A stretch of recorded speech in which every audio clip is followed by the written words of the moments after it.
राजधानी रायपुर के खमतराई थाना क्षेत्र में एक दिल दहला देने वाली घटना सामने आई है।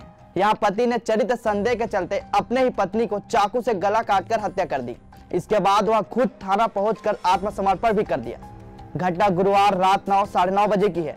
पुलिस ने शव को कब्जे में भी ले लिया। वही पुलिस के अनुसार भनपुरी रामेश्वर नगर निवासी पेशे से क्रेन ऑपरेटर है।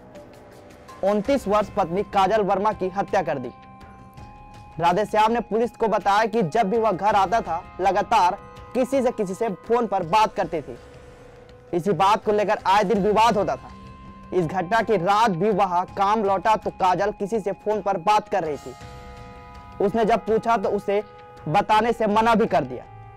फोन मांगा तो भी नहीं दिया। दोनों के बीच जमकर विवाद हुआ और उसने घर पर रखे चाकू से ताबड़तोड़ हमला कर हत्या कर दी।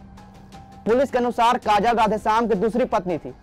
पहली पत्नी वह अलग रहती थी। 3 साल पहले दोनों की शादी थी। काजल की वह दूसरी पत्नी थी। वहीं पहली पत्नी उसकी एक बेटी है जो अभी भी 6 साल की है। घटना के समय वह मौजूद थी। वहीं मृतिका नगर निगम में ठेका में मजदूर थी। इस मामले पर एएसपी लखन पटले ने क्या कहा सुनिए। तब तक के लिए देखते रहिए News+21 आपके हक की बात।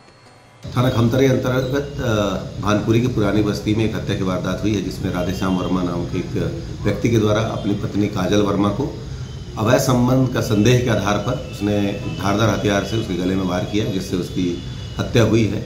इसमें मुकदमा दर्ज कर लिया गया है। कार्रवाई की जा रही है।